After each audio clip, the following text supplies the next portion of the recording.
Muito bem, vamos começar mais um Jesus e Saúde Mental, sendo que no dia de hoje vamos dedicar a responder algumas perguntas que nos chegaram a partir do perfil do Instagram Leo_Machado_Espírita. Então fica conosco que vamos responder alguma dessas questões.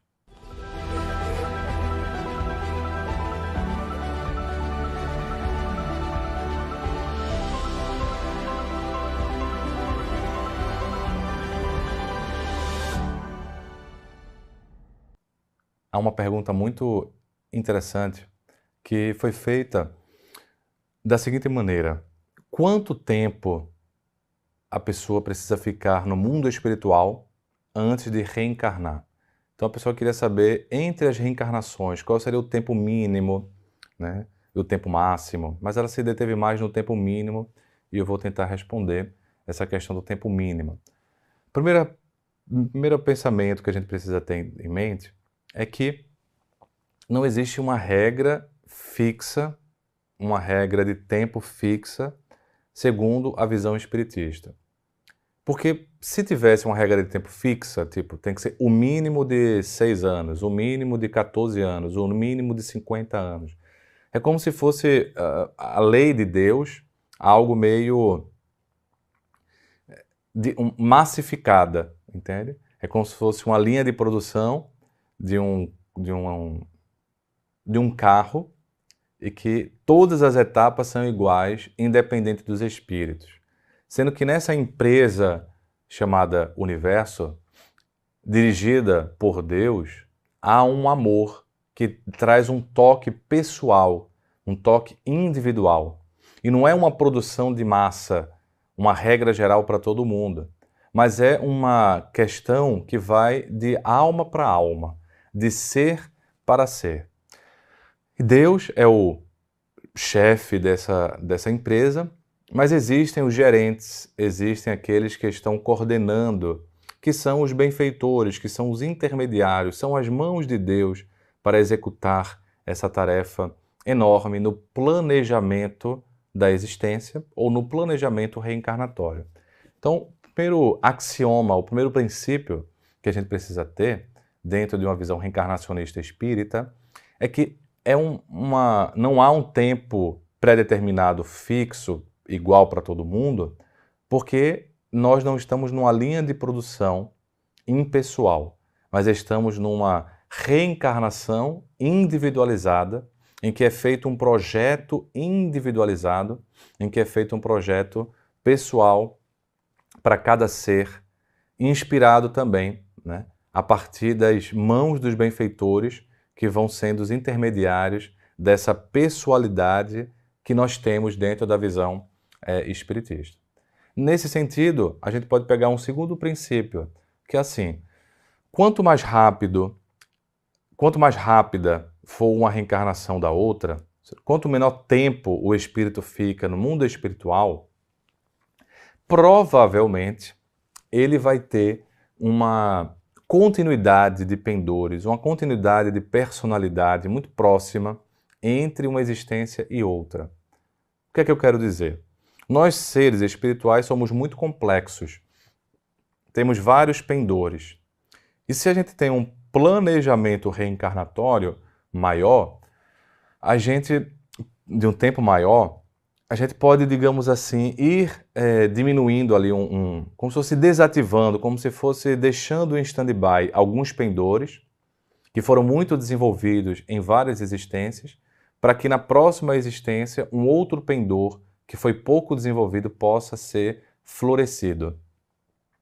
Mas aí precisa de um tempo provavelmente maior no mundo espiritual para que haja esse planejamento, para que haja essa preparação. Quando a gente fala de planejamento, não é só prevendo o futuro, mas é preparando o ser para essa nova personalidade, nessa nova indumentária que ele vai desenvolver nesta existência.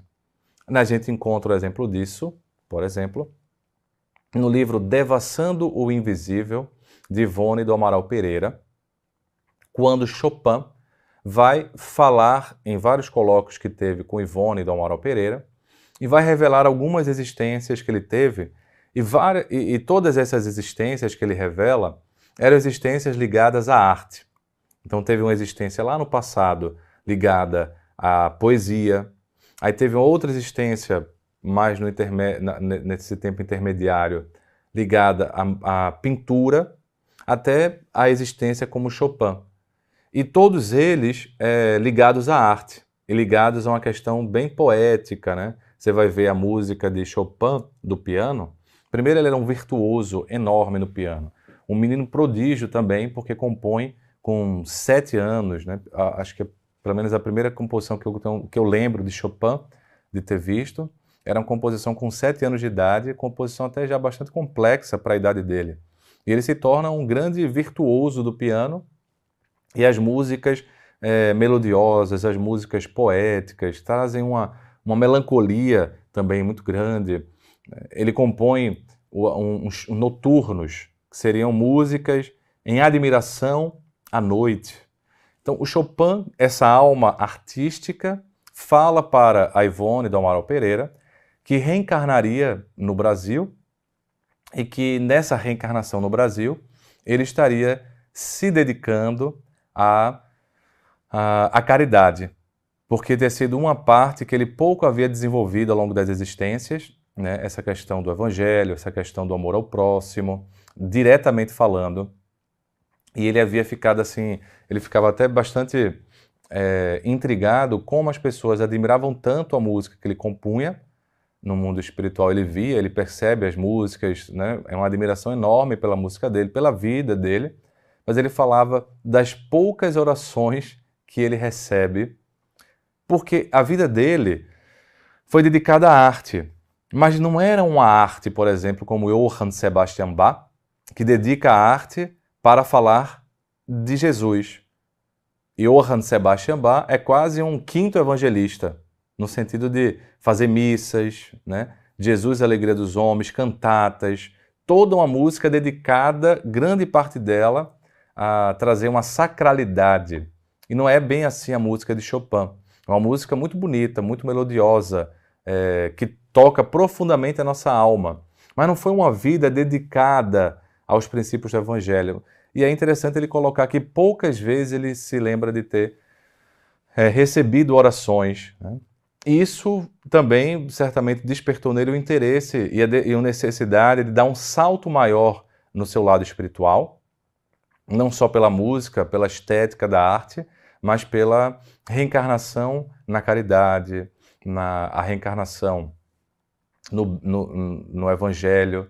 Então há uma preparação, ele fala ali de uma preparação, porque provavelmente se um espírito desse, né, que vai reencarnar com um pendor para fazer o bem, o Evangelho, ele se toca mais uma vez, se depara mais uma vez com o piano, com a música, talvez ele fique tão vinculado ali à carreira artística que esqueça de outro foco.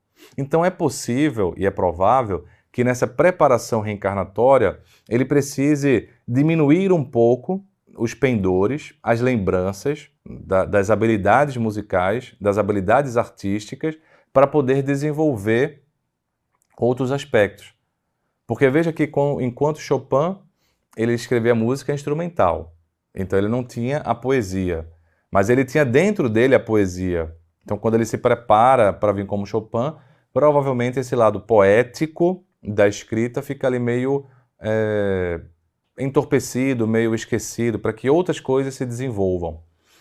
Veja que a parte da pintura, né, do Rafael Sanzio, que ele foi, segundo essa revelação, fica também escondido, ele não é um pintor, porque existem alguns compositores que foram compositores, pintores, poetas, tinha essa veia artística totalmente ampliada. Então, esse princípio de que quanto mais rápido for o tempo entre uma reencarnação, provavelmente você vai ver o espírito, né, vamos supor, reencarnação A, reencarnação B. A reencarnação B com muitas características parecidas à reencarnação A e às vezes quase sendo uma consequência da reencarnação A. Quanto maior o planejamento, maior também a preparação para que outros pendores possam se desenvolver. Um outro princípio, o terceiro que a gente queria compartilhar, essa questão do tempo entre uma vida e outra, é que às vezes acontece até reencarnações compulsórias. Mas essas reencarnações compulsórias, que são muito próximas umas das outras, em geral, elas se efetuam em níveis de perturbação maior, em níveis de evolução menor. Quando a gente pensa, por exemplo, nos animais que não têm a racionalidade que os seres humanos têm, as reencarnações ali tendem a ser mais rápidas, né? O período entre uma vida e outra tende a ser mais rápido, porque como a evolução se dá mais pela repetição.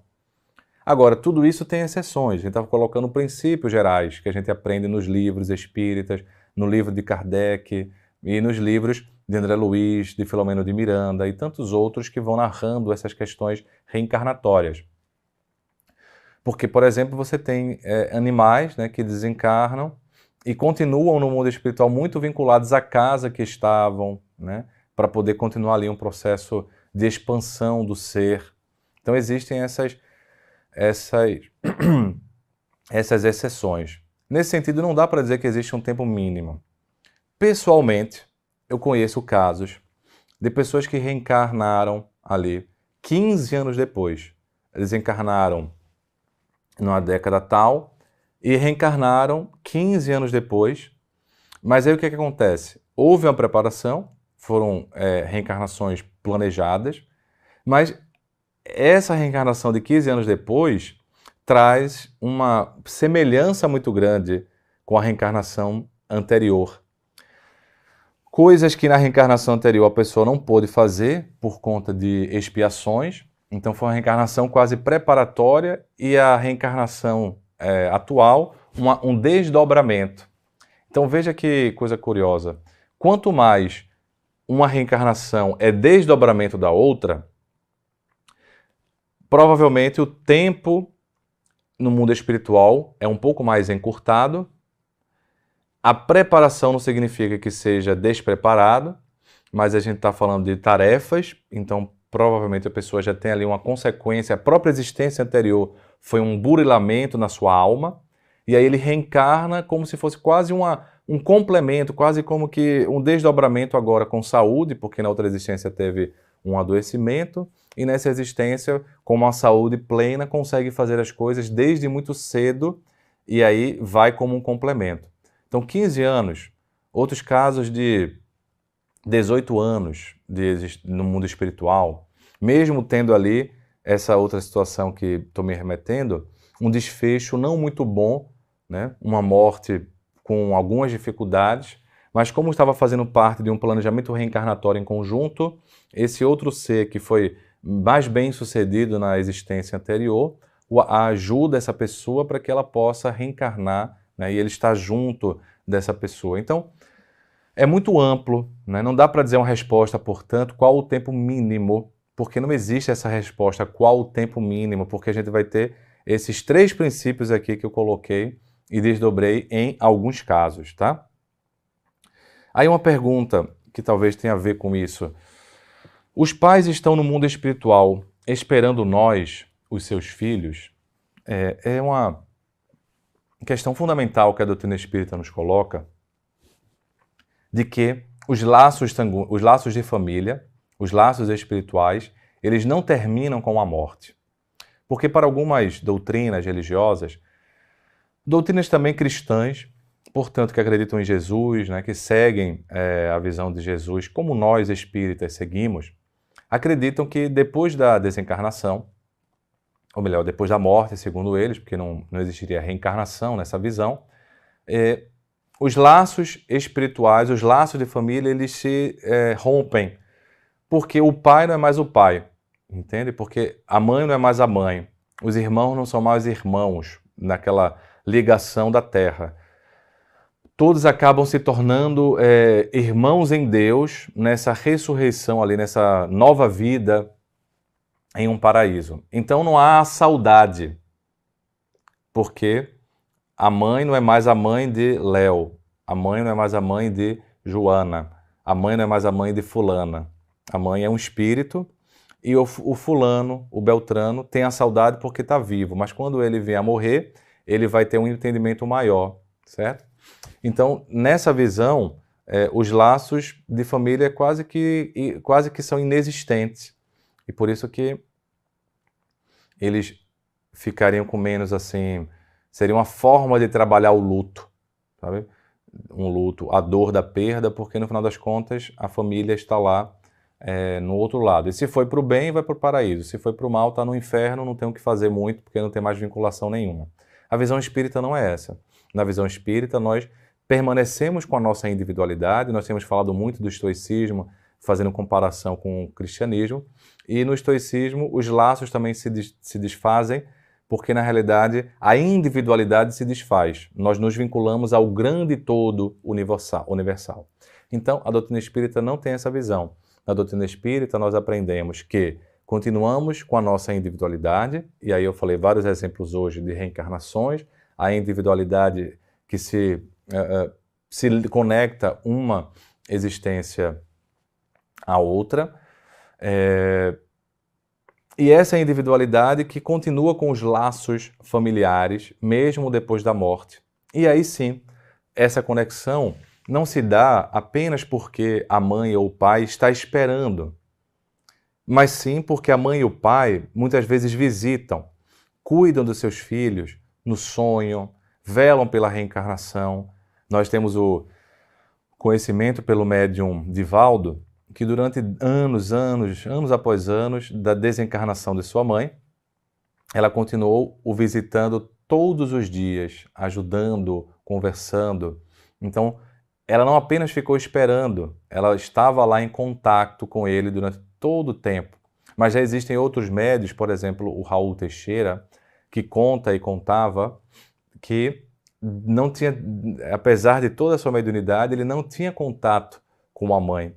E que ele acreditava que era um processo ou provacional ou expiatório, que ele não conseguia entender, mas que ele confiava. Que apesar dele ver vários espíritos, ele não via a mãe dele. Mas depois de muitos anos trabalhando, ele ainda, antes de ter tido um acidente vascular encefálico, ele traz uma psicografia da mãe dele que começa a se apresentar, Dona Benedita, e ele estava feliz, muito feliz. Então veja que é muito ampla as possibilidades.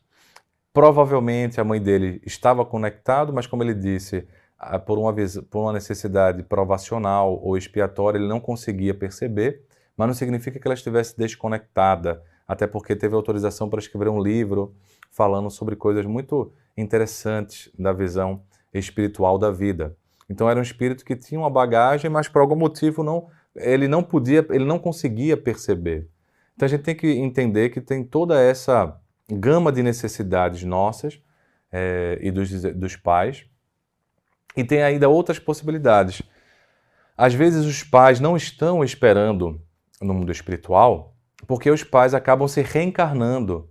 Quando a gente vê, por exemplo, a história de Públio Lentulus, ele foi o Públio Sura, que foi um senador romano na época da mudança ali da República para o Império.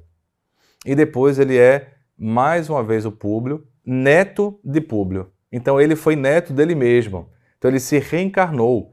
Então veja, a mãe e o pai dele, né? Não lembro exatamente se era o avô, ele foi avô materno ou paterno, mas vamos supor que, não vem ao caso exatamente, mas vamos supor que ele tenha sido o avô paterno. Então o pai dele, né, teve o próprio pai reencarnando como filho. Então no mundo espiritual, o pai de Públio, quando desencarnou, não encontrou o pai desencarnado o esperando, porque o pai desencarnado havia reencarnado como seu filho. Então essa é uma possibilidade de, às vezes, os pais não estarem esperando no mundo espiritual, porque já estão em contato, às vezes reencarnado no mundo físico, em outras indumentárias, não só como filhos, mas às vezes como sobrinhos, às vezes como primos, enfim, tem tanta... Primo não, às vezes como sobrinho, às vezes como neto, tem tanta possibilidade, né? Agora também há a situação de que às vezes os pais, eles desencarnam em situações não muito boas, e eles não teriam essa condição digamos assim, velar pela nossa existência, porque às vezes até a própria vida dos filhos mostra que ele é mais evoluído que o pai ou que a mãe, e que ele acaba sendo um benfeitor encarnado do pai ou da mãe, e naturalmente quando esse pai desencarnar, ele não vai ter às vezes essa gama de possibilidades, e às vezes vai ter a possibilidade de reencarnar, mas às vezes junto do filho, mais uma vez, mas às vezes não. Mas o fato é, que eu acho que é o fundamental da tua pergunta, os laços de família, eles não se desatam. De uma forma literal, os pais esperando por nós ou não, nós temos conexão, essa conexão pode ficar despercebida por um tempo, mas não é acabada. Haverá sim o reencontro em algum momento, já, se não é que já aconteceu, pelo sonho, pela reencarnação, pela vinculação espiritual, mesmo que, como na situação do médium Raul, não havia ali a percepção direta da mãe. Uma outra pessoa pergunta sobre os desafios da maternidade atípica. Veja, a pergunta vem no bojo, pelo que eu vou entender, certo? Dos chamados neurotípicos e os neurodivergentes. Essa classificação ganhou bastante força e é bastante útil para entender, por exemplo, eu sou um neurotípico. Na minha história, não tem ali um diagnóstico oficial de transtorno de espectro autista, não tem um diagnóstico oficial de transtorno de déficit de atenção e hiperatividade, embora aqui entre nós há controvérsias. Eu me lembro de um amigo, algumas vezes, eu já recebi vários diagnósticos de amigos psiquiatras, e uma época uns psiquiatras falavam assim, Léo, mas você é autista, viu? Mas eu nunca consegui fechar o diagnóstico de que eu tenha realmente, seja autista, não. Mas acho que é porque na época eu não tinha redes sociais, eu sempre fui muito questionador de por que eu vou fazer, só consigo fazer alguma coisa se eu entender o propósito, se eu entender o propósito de ter uma rede social, aí é que eu me exponho, já coloquei até várias vezes aqui qual é o Instagram, com o objetivo de trabalho no bem. Então quando eu entendo o objetivo, eu vou lá e me exponho. Como eu não entendia muito bem, então eu demorei a fazer, aí acho que foi isso que os colegas acharam que eu era muito averso, né, nessa perspectiva. Mas também já tive várias vezes TDAH.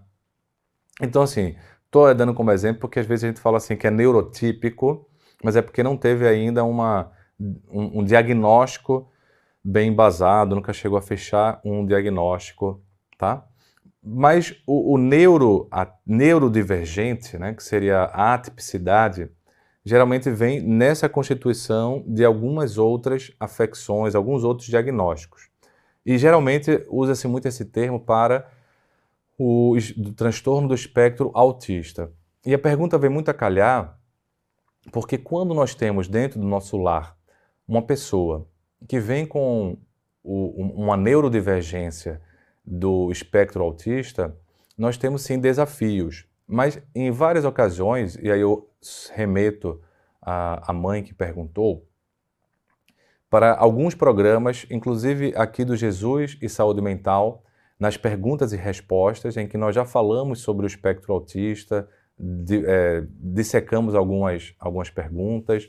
Também remeto ao Espiritismo Play, na 4ª temporada do programa Nos Bastidores com Filomeno de Miranda, em que nós analisamos o livro Transtornos Psiquiátricos e Obsessivos e analisamos diagnóstico por diagnóstico. E um dos diagnósticos que a gente se bateu, né, nas análises foi o espectro autista.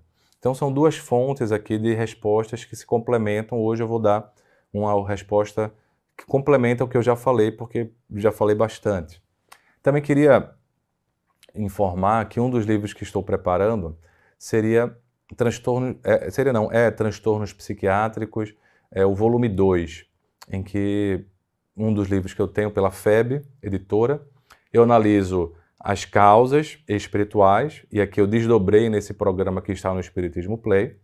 Na segunda parte eu trago casos, muitas vezes eu conto aqui os casos no Jesus e Saúde Mental e também nas palestras que eu desenvolvo, mas sempre as pessoas me perguntam o diagnóstico específico. No livro que escrevi sobre o Divaldo, sobre a mediunidade do Divaldo, juntamente com a minha ex-esposa, a Liliane Moreno, a gente pôde analisar alguns diagnósticos, tentando explicar por que Divaldo não teria tais diagnósticos. Mas aí a gente vai fazer, eu vou fazer, né? Mais uma vez um livro meu, eu vou pegar diagnóstico por diagnóstico, já comecei a escrever, dá um trabalho, por isso que não sei quando. A gente vai pegar bipolaridade, espectro autista, depressão, esquizofrenia, esquizoafetivo, enfim. Vários desses diagnósticos e tentar analisar diagnóstico por diagnóstico, talvez seja útil essa informação para trazer diminuir alguma lacuna de interfaces, né? É bom essa forma dialogada, que os programas, mas uma coisa no papel fica às vezes mais fácil de encontrar também, até porque hoje a gente tem uma infinidade de conteúdos na internet, então são várias fontes. Então a maternidade de uma pessoa que tem na família um espectro autista traz sim desafios, mas esse desafio vai ser muito amplo, né? Por exemplo, um espectro autista mais grave, em que, quando eu falo gravidade, tá? Não quero dizer que exista um leve, não é isso. O termo tem mudado, inclusive, mas eu quero dizer que existem quadros com uma gravidade maior, que a comunicação é muito mais difícil, em que a pessoa tem uma mudança de comportamento, de inquietação muito grande. Certamente isso traz um desafio a mais, né? Porque a pessoa acaba tendo que se desdobrar para os cuidados. Quando você tem um espectro autista, que antigamente era chamado de Asperger, as dificuldades são outras, mas também traz desdobramentos. Mas a pessoa com esse espectro, com esse nível de espectro, esse nível de funcionamento, ela tende a conseguir ter maior independência, se formar em medicina, ser um cientista, né? Temos ali o exemplo do... vou me esquecer o nome do cientista, mas eu vou remeter o filme chamado O Jogo da Imitação. Aquele cientista foi fundamental, a obra dele para o desenvolvimento da computação, e são obras bastante importantes também para o desenvolvimento da inteligência artificial. E era um cientista que você vê claramente que tem sim o diagnóstico de TEA, era um neurodivergente, e que acho que até não sei se foi diagnosticado, embora ele tenha muitos problemas na área da psiquiatria, de depressão, etc. Mas não sei se o autismo em si foi diagnosticado, até porque era menos percebido, só era percebido o autismo, casos bem mais graves, como eu estava falando aqui, com repercussões mais limitantes na vida. Então veja, uma pessoa do espectro autista que trouxe uma contribuição enorme para a ciência, como vários cientistas já o foram do espectro autista ou são do espectro autista. Várias pessoas da tecnologia, tenho vários pacientes do espectro autista que se encaixam muito bem na tecnologia, desenvolve, uma me dizia assim, 5 línguas que ela consegue falar, ela só estudou inglês, o resto foi desenvolvendo. Então, o foco muito para as coisas do estudo, e eu conversava com a mãe dela, que a mãe dela ficou muito ansiosa, porque aí o dilema da mãe nessa situação é que geralmente tem uma ansiedade muito grande, sabe? Realmente impacta muito, não dá para você cuidar só da pessoa sem cuidar da família. E aí eu me lembro, eu vou contar esse caso específico, relatei em um livro, pedi permissão também, embora não vou falar o nome da pessoa, mas a mãe muito ansiosa, e toda a ansiedade dela era sempre muito voltada para a questão do espectro autista. Sendo que essa filha nunca tinha tido diagnóstico, então ela teve o diagnóstico tardio. Deram outros diagnósticos errados, né, na verdade. Até quando ela me procurou, a gente detectou, explicou, fez os testes, fez o diagnóstico, e eles todos conseguiram entender, e a filha agora estou entendendo muitas coisas de mim. Então, só em dar o diagnóstico, só em a pessoa saber que é do espectro autista, isso já ajuda muito para ela entender várias formas dela ser, de como é que ela age, não só ela como a família. Então isso já diminui a ansiedade. Mas não diminui tudo, tá? Vêm os desafios. No caso dessa pessoa, ela muitas vezes, o neurodivergente tem mais chance de depressão, tem mais chance de ansiedades, até por preconceitos, até por dificuldades que enfrenta. E não foi diferente com essa jovem. Ela então passou por um quadro depressivo, teve uma tentativa de suicídio muito grave, e no hospital ela não sabia que eu era espírita, até hoje eu não sei se ela sabe, mas ela sabe que eu faço palestras, tudo. E aí nós conversamos no hospital, na UTI, e eu fiz uma pergunta aberta assim para ela. E aí? Num dia que cheguei lá para conversar, e aí? Como é que você está se sentindo? Como é que estão as coisas? Ela doutor, eu estou achando que a vida está esfregando na minha cara. Ela falou assim, está esfregando na minha cara que eu tenho que aceitar viver. Porque veja só, eu estou aqui na UTI porque eu tentei morrer. E essa senhora do meu lado não quer morrer de jeito nenhum. Ela está aqui porque ela está tentando viver. E ela teve um AVC e ficou a noite inteira gritando, não quero morrer, eu não quero morrer. Então eu acho que a vida está esfregando para que eu aceite viver. Porque ficou a noite toda essa senhora falando e eu fiquei pensando nisso, né? O que é que a vida está querendo me dizer? Aí eu contei um pouco para ela sobre Viktor Frankl e a proposta que ele faz do que a vida quer me ensinar, o que é que a vida quer me dizer. E conversamos largamente e desde esse momento, ela, que já faz um bom tempo, ela deu uma transformada muito grande. Ela voltou, inclusive, a ler questões mais espirituais. Ela falou, eu tenho interesse sobre religiões. Aí voltou a ler e tal. Ela me falou que a tia dela, com um transtorno bipolar, já havia tentado 7 vezes o suicídio e que só parou de tentar quando aceitou o fato da vida e quando se tornou evangélica, no caso da tia. A tia se tornou evangélica, aceitou com isso a existência e nunca mais teve a tentativa. Ela falou, eu não tenho como ser evangélica, não é minha característica, doutor. Mas eu estou começando sim novamente a pensar em Deus, essas outras coisas todas. E era muito interessante porque a mãe não ficava bem. Parecia que a mãe estava todo o tempo ainda fixada no hospital, naquele risco de morte da filha. E a filha já estava bem melhor, passados-se tempos, e eu insistindo para a mãe procurar ajuda. Insistindo para a mãe procurar ajuda, porque a filha já estava muito bem, a filha já estava em outro patamar, mas a ansiedade da mãe estava dificultando o caminho da filha. Até que eu tive que encaminhar, pedir para que alguém da minha equipe pudesse acompanhar a mãe, não daria para eu ser o médico das duas, mas muitas vezes eu conversava com a mãe, falava assim, olha, fulana, fica um pouquinho lá fora, eu vou conversar com tua mãe. E a consulta era quase para a mãe, para poder ajudá-la, porque é muito desafiador, é muito difícil. Mas aí, às vezes, a pessoa já tem uma ansiedade, ela já tinha uma ansiedade, a mãe já tinha problemas anteriores, muitos desafios. E aí, às vezes, a preocupação para com a filha, para com a neurodivergência da filha, era até um desvio de olhar para os problemas que ela própria tinha na vida, as dificuldades. E aí eu tive que falar, pois é, você acredita em Deus, né? A mãe é espírita, embora a filha não seja, mas a mãe é. E aí eu falei para ela, você acredita em Deus, né? Pois é. Então, graças a Deus que a sua filha foi salva. Graças a você, graças a mim, como instrumentos de Deus, a gente salvou tua filha, né? Vamos agradecer, vamos nos parabenizar. Mas agora vamos ter que salvar você. Agora você vai ter que se salvar. Ela ficou assim impactada, começou a chorar e falou, doutor, eu tenho que me cuidar também, né? E aceitou ajuda.